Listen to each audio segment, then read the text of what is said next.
We set aside an hour each week to come together as a community and to refresh our souls. Let us consecrate this hour with the spirit of devotion, an attitude of reverence, and may we find in this sacred hour the grace we need to love ourselves, our beloved community, and our world. May the Holy meet us in this place and guide our hearts and souls and our search for truth and understanding. May we rejoice and be present in this holy place during our hour together. At this time, we have an opportunity to light our candles of community. You can light a candle for a joy or a concern, or simply to bring more light into our space.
Let's stand together in body or spirit for our chalice and affirmation, and we'll remain standing for the lighting of the peace candle.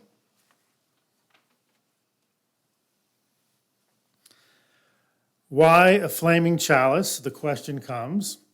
It's the cup of life, we answer, a cup of blessings overflowing, a cup of water to quench our spirit's thirst, a cup of wine for celebration and dedication, the flame of truth, the fire of purification, oil for anointing, healing out of chaos, fear, and horror. Thus was the symbol crafted a generation ago. So may it be for us in these days of uncertainty, and sometimes sorrow, and perhaps even rage, and a light to warm our souls and guide us home.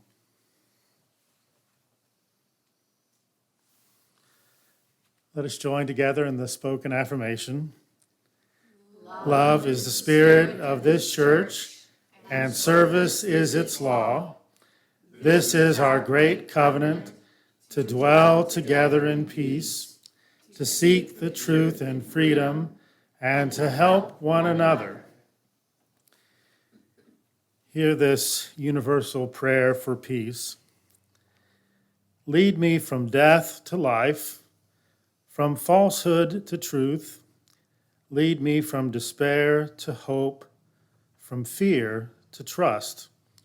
Lead me from hate to love, from war to peace.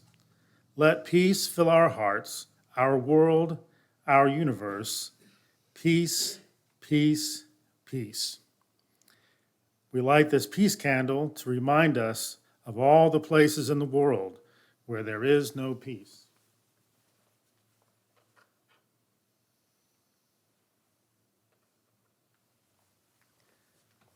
Be seated.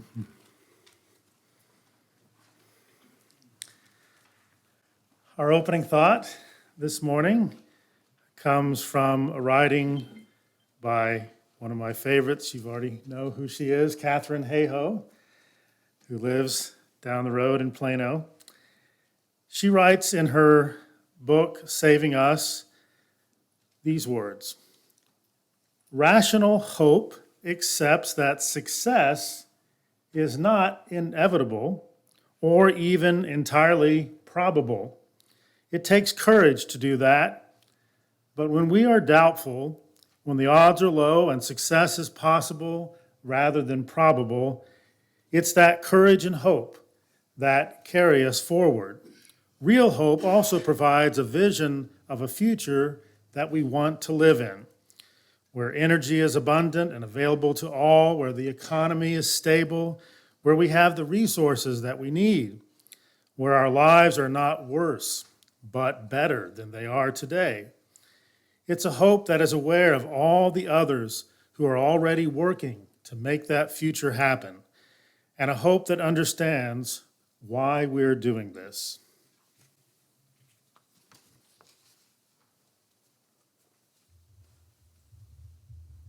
One, two, three, four.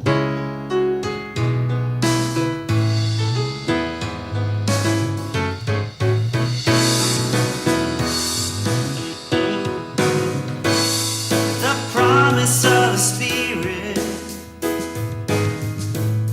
faith, hope, and love abide.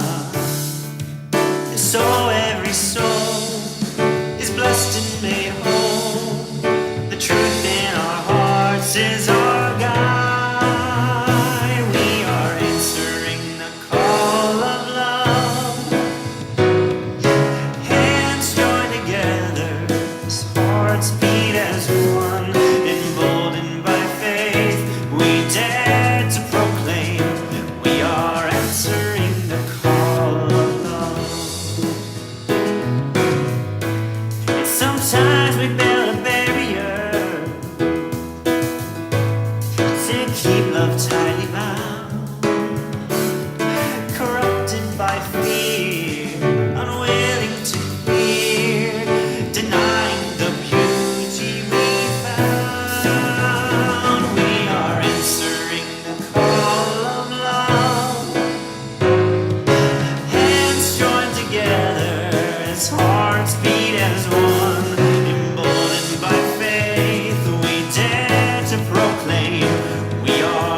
I could go with him until that last note.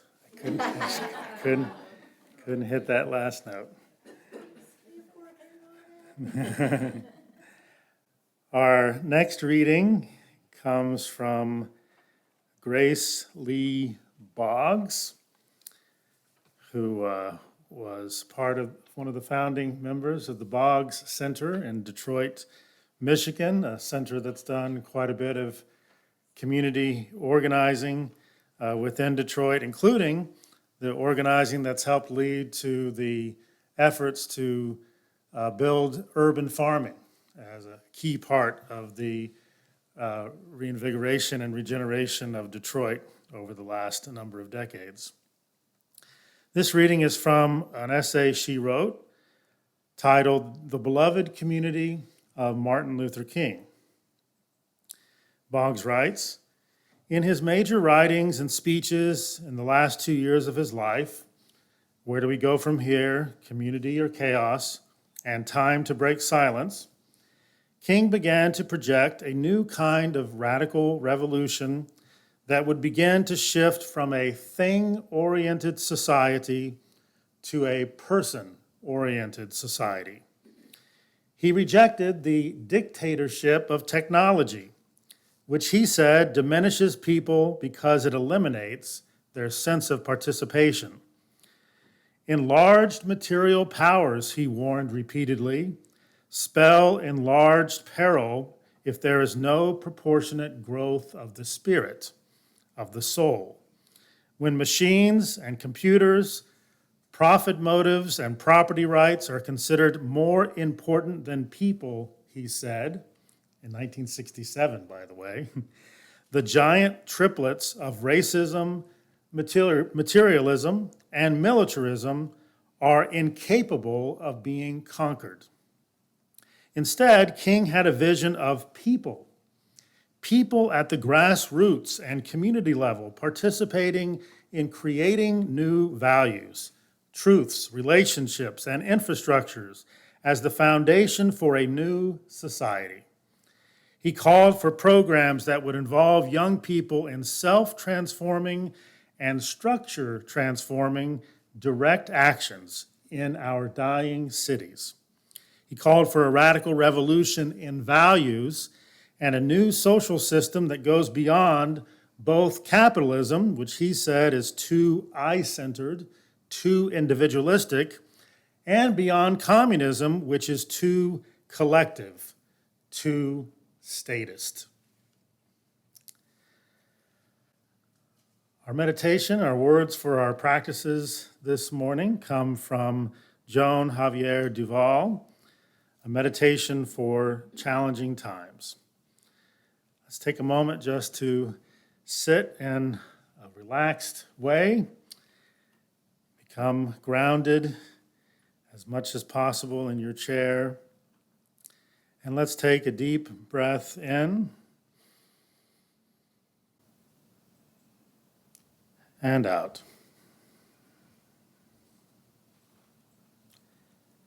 In and out.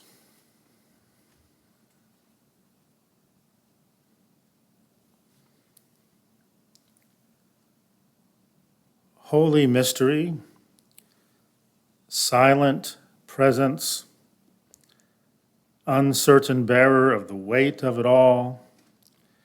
In these quiet moments, we listen.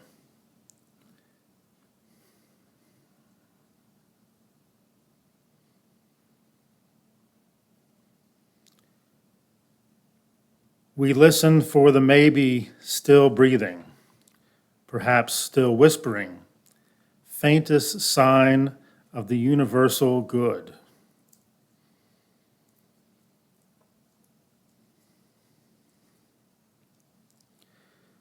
We listen between the cacophony of distractions, pulling us towards untruth and falsehood.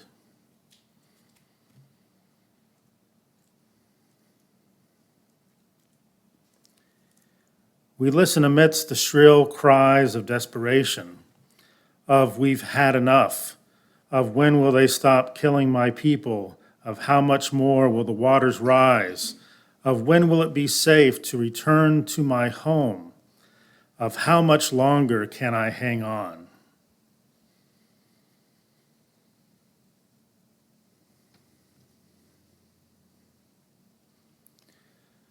We listen and we wait through the tumult of these days. We seek assurance, we seek the fulfillment of a promise made to ourselves, a promise made to those we have been stretched to call neighbor, a promise written and enshrined and yet unfulfilled.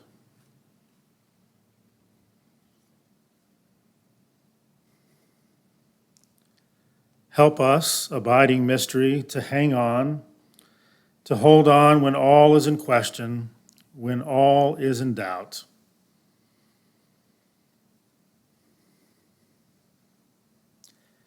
Help us to stay firm to our own commitments and our own promises.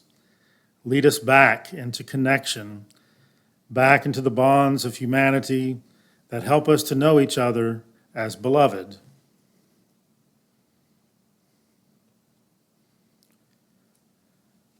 May we continue listening. May we keep watch. May we beckon love and justice and mercy with our own whispers, with our shouts, with our cries, until all know themselves part of the circle of love.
Our next reading is from Kimberly Nicholas, from her work, Under the Sky We Make.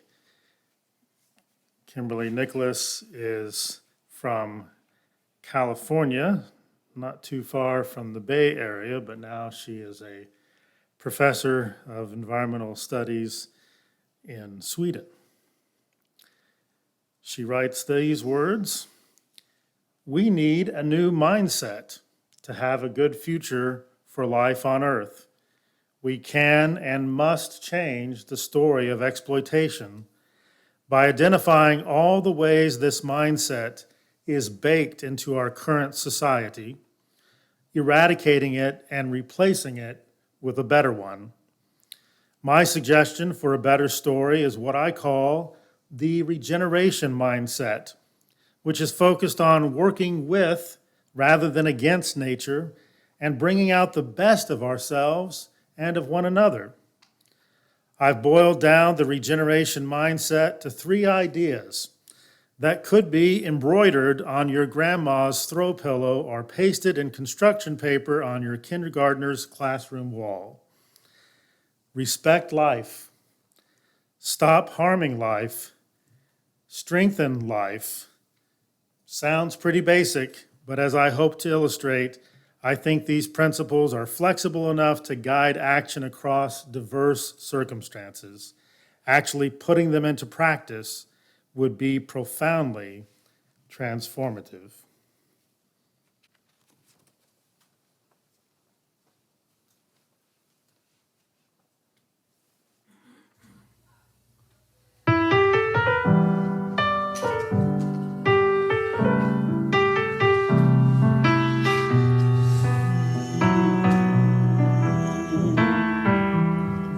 Sometimes I feel like a motherless child. Sometimes I feel like a motherless child. Sometimes I feel like a motherless child. A long way from home. A long way from home. Sometimes I feel like I have no friend. Sometimes I feel like I have no friend. Sometimes I feel like I have no friend. A long way from home. A long way from home. Sometimes I feel like I'm almost gone. Sometimes I feel like I'm almost gone. Sometimes I feel like I'm almost gone. A long way from home. A long way from home.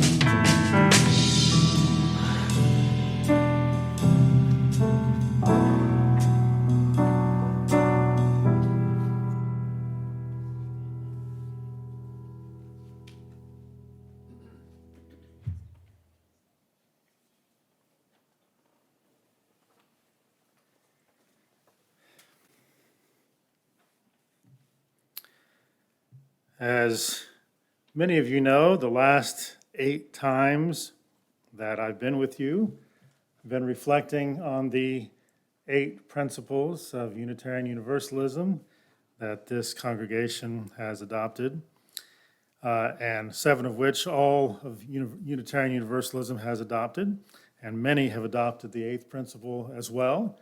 And I know the next time that the UUs come together for, is it General Assembly, is that what you call it? That you're going to be looking at your principles again and looking at expressing them perhaps in some different ways and focusing on the shared values that are present within Unitarian Universalism. And as I made my way from reflecting on those 8 principles to deciding what it was that I would talk about today, the last 8 times were really easy for me to figure out what to talk about because I had those 8 principles to look at. I found myself gravitating to the topic of beloved community in the midst of chaos, which is not disconnected from the reflections that I had on those 8 principles, and also not disconnected from reflections that I've had on the social principles within my own denomination, the United Methodist Church. And we're having our general conference in just a few days from now, April 23rd through May 3rd in Charlotte, North Carolina, where thousands of us will descend upon Charlotte, and about 1,000 of those persons will be elected delegates within the General Conference, and they'll be voting on a number of things that will have a profound effect on the life of the United Methodist Church for at least the next 4 years, and probably for many years beyond that. Many of you may know that there has been quite a bit of chaos within the United Methodist Church for many decades, and we've been extremely divided on many things, but especially on being inclusive of persons who are LGBTQ2S+ within the full life and ministry of the United Methodist Church. And there will be quite a bit to be said and done in relation to that over the next few weeks as well. Also connected to the social principles of the United Methodist Church and my reflections on the principles of Unitarian Universalism, some of you know that I was involved in the revision process of the social principles of the United Methodist Church. I was the writing team convener for one of the sections of the social principles. It was called the Natural World section. And one of the first things that the writing team that I was a part of decided is that we would change the name from the natural world to the community of all creation, because all the other sections in the social principles talked about community, talked about social community, nurturing community, political community, economic community. So every time the social principles of the United Methodist Church talked about community, it was talking about human persons. But when we got to the natural world section, we didn't use the language of community, we simply used the language of natural world. So we thought it was important to change that to the language of community, to move away from this understanding of nature as simply an object, simply a commodity to be bought and sold, but rather a community of which we are all members, of which we are all a part. So part of what's going to happen at the General Conference of the United Methodist Church in a few days is we're going to be bringing those revised social principles, which we've been working on since 2012, which should have been passed in 2020, but because of COVID, we're now working to pass them in 2024. And so as I think about beloved community in the midst of chaos, all of that is bubbling up within my own being and my own life as I hope that we will move more towards beloved community in the work that's to come in the next few weeks and less towards more chaos and division. You know, it's in times of chaos, it's when times are chaotic like they've been in my denomination, and also I think really in the world as a whole, and especially here in our society. It's when times are chaotic that we need commitment to building beloved community the most. The purveyors of chaos in our world count on the forces of beloved community in the world to be weak, to lack persistence. But we know that love and justice do have power, often more power than persons recognize. Power to be resilient, power to be regenerative. But one of the greatest moral challenges of our time, one of the real challenges of our time, is in the midst of this chaos, in the midst of the divisions that we have, sometimes they feel greater than they've ever been within our society. The challenge that we have is to remain kind and compassionate with one another in the midst of this chaos that we as humanity have created. That's not easy. That is a great but urgent challenge. How do we unravel the blanket of systemic chaos by which we are covered while simultaneously creating a quilt of beloved community? How do we resist those systems and the persons who are perpetuating those systems while still being kind, loving, and compassionate in our work for justice? Oftentimes, and I know that you can see this on social media, maybe not as much as you saw it on social media a few years ago, because I think what's happened is now most people have just blocked each other and aren't talking to each other on social media. But when persons or groups of persons use depersonalizing or dehumanizing language or rhetoric about others, sometimes perhaps we feel right or justified in responding in like manner to them. Yeah, this is kind of natural, right? When you're called a name, it's a natural response to want to call the person who called you a name another name, right? I remember doing that on the playground, unfortunately, growing up.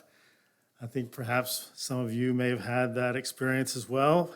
It'd be nice if those ways of being towards each other were left on the playground, but we see them in our everyday life today. And so sometimes we do respond in like manner, but we have to ask ourselves, what are we accomplishing when we do this? Are we not perhaps perpetuating the dehumanizing spiral towards chaos and away from beloved community when we simply respond in like manner to the name calling, to the dehumanizing and depersonalizing language and rhetoric that we hear? I think we must resist that temptation to fight the propaganda of depersonalization with even more depersonalizing propaganda. You've seen it. You've heard it. There are times when anger is both an appropriate and a necessary response to the systemic injustices that we face in the world. It's good and right to be angry about the quadruple evils of racism, poverty, militarism, and ecological degradation that we experience in the world. But it's possible to be angry about these systemic injustices without losing our love and compassion for persons. It's not easy, but it's possible. It's also possible to be angry with individual persons and with groups of persons without demonizing them, without dehumanizing them. In fact, it's vital that we do so.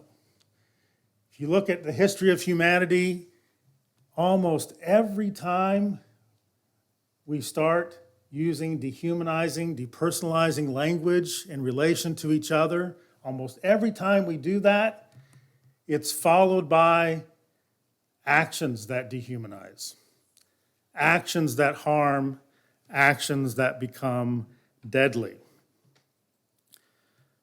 Creating beloved community is nearly impossible if we allow ourselves to become so polarized that we fail to treat each other as persons, when we fail to see each other as human beings. Also, beloved community is nearly impossible if we allow ourselves to become so polarized that we fail to be critical about our own perspectives. I've seen this more and more lately, and it's more and more concerning to me, that there is a kind of squashing of dissent, by this argument that it might help the cause of those who we perceive as being on the other side. Don't be critical of our side. That might help the other side. You hear that all the time. And one might understand the pragmatic concerns that are behind that argument, right? But if we do not criticize what we consider to be our own side, our own perspective, because we're simply afraid that it's going to help the other side, that is a sign of a deeply flawed democracy, a deeply flawed community, a deeply flawed society. If we have a political system where dissent within one's own political party results only in the furthering of the agenda of the opposing party, then that is a problem with our political system. And it's a problem with our political system because our political system is set up to perpetuate the hegemony, the control, the power of a two-party duopoly. A two-party duopoly.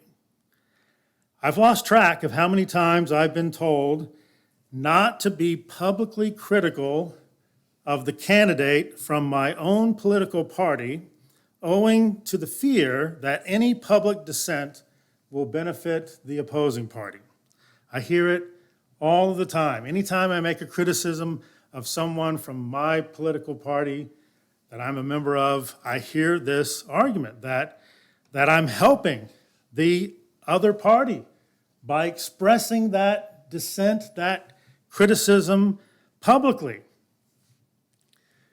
Can we all take a step back and see how deeply unhealthy for democracy this is? Even if we understand the logic behind that argument, if we just take a step back and think about how deeply unhealthy for democracy it is for people to feel like, average, ordinary people to feel like they cannot speak out, they cannot be critical of their own perspectives and the persons who are representing them in their political party because they feel like it's going to help the other side if they do so. If our political systems perpetuate a political culture in which criticisms of one's own political party are portrayed as simply being political betrayal, then we are in need of what Martin Luther King called and what Grace Lee Boggs was pointing to. We are in need of a revolution of values. We are in need of a revolution of values within our political system. And ultimately, we need a new system that is more supportive of a truly participatory democracy.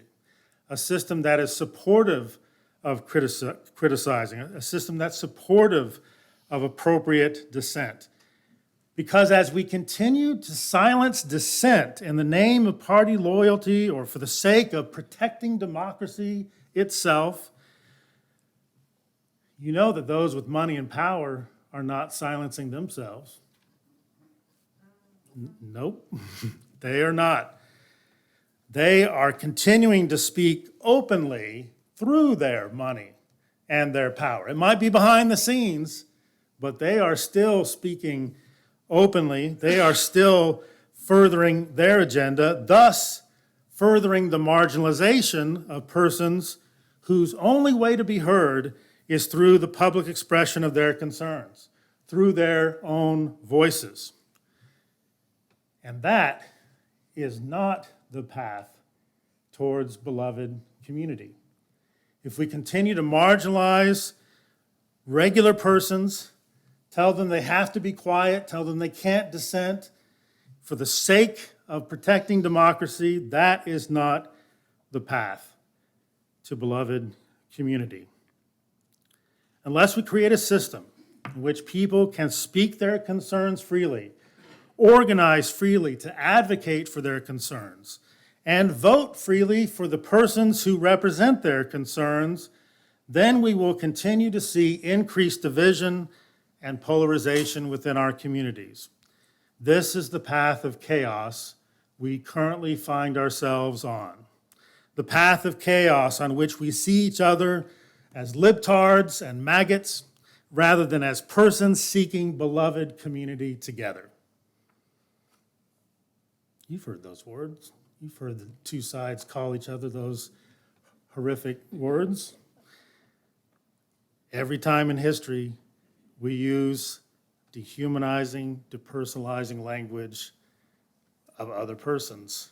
It's followed by dehumanizing actions as well. The good news is that there are systems, we know there are because they're out there, they work. There are systems that can make our democracy more just and more participatory. One such system I've shared with you before, one of my favorite systems to promote and advocate for, is ranked choice voting. You've heard me talk about ranked choice voting before, sometimes just called RCV. Sometimes it's also called instant runoff voting. And all that ranked choice voting allows for us to do is rank our preferences of the candidates. So, and that way, if you rank your preferences, it's easy as 1, 2, 3. There might be more than 3, so you can rank more than 3. You can always vote for your first choice every time without worrying that voting for your first choice is going to hurt your second choice candidate, and perhaps even more importantly, without worrying that voting for your first choice candidate is going to help the candidate that you like the least on the ballot. If your first choice candidate doesn't get enough votes in the first round, then in the instant runoff, your votes will go to your second choice. The next round, if your second choice candidate doesn't get enough votes to get to the next round of instant runoff, then it goes to your third choice. Imagine going to the polls and being able to say to yourself, I can vote for the person I really like without worrying about being a spoiler, without worrying about it, helping someone I really don't want to win. That's just one system.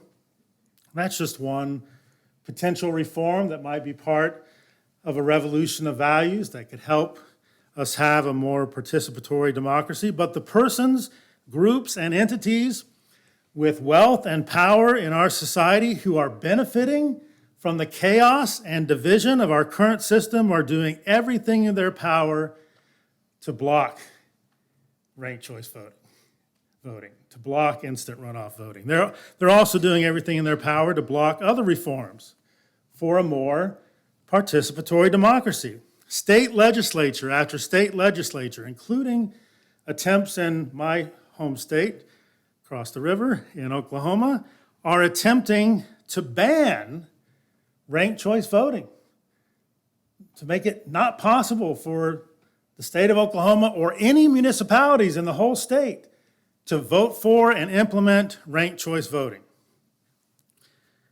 Because they know that it will change the chaos and division and the system that is currently helping them stay in power. As I said, RCV is just one reform among many to help achieve a revolution of values that's needed to move us away from chaos, perhaps and inch us a little bit towards beloved community. Just one way, but it's up to all of us. It's up to all of us to find many other ways to be creative, to talk with each other, to criticize ideas, to openly be in discussion, and sometimes be in dissent. It's up to all of us to find many other ways that will heal our divisions, that will help lead us to a more just, beloved, and participatory community. I hope that we will continue to do that work together, even in the midst of chaos. At this time, we have an opportunity for giving. You may give here at the table, and there's also opportunities to give online. After our song, we'll have our stewardship moment as well.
going to be long.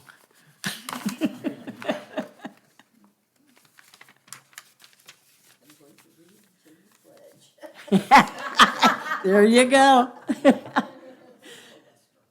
This place, our church community, is meaningful to us. It helps us to become whole, giving, loving, and charitable. Here in this community of like-minded people, we make the connection between making a living and living a meaningful life. Stewardship of our church community is not just contributing to meet the budget to keep the lights on, although that is part of it. Stewardship is how we evaluate our behavior toward contributing money, time, and our talents. To be good stewards, we must contribute in all three ways for our beloved community: our time, our talents, and our funds. It's going the extra mile so that we can progress beyond the here and now.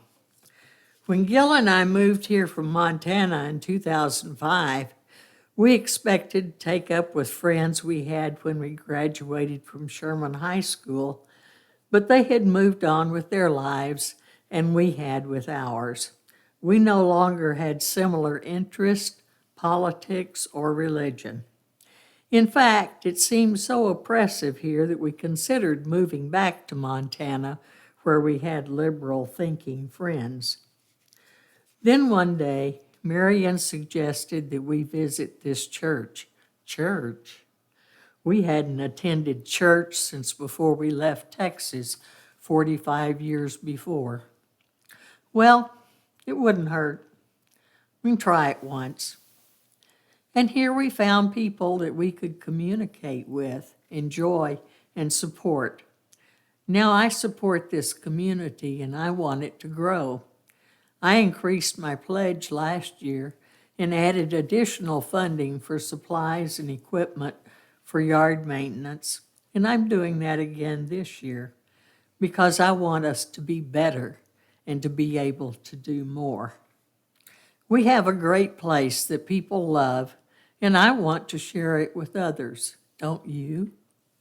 Please do what you can to feel good about this church community and keep it viable and progressive.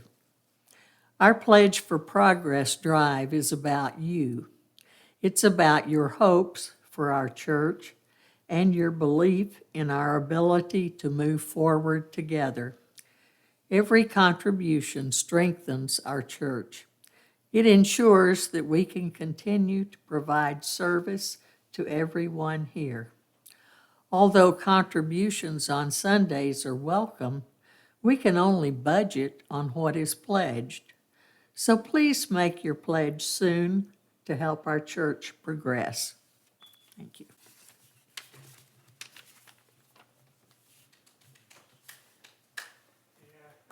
Yes.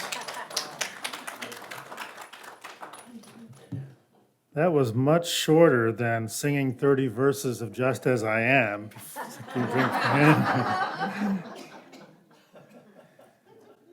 Let's stand in body or spirit for the closing thought and extinguishing the chalice. Our closing thought comes from Quint Studer, who says, "We have to help create the safety nets inside our community. Think of this like an old-fashioned barn raising.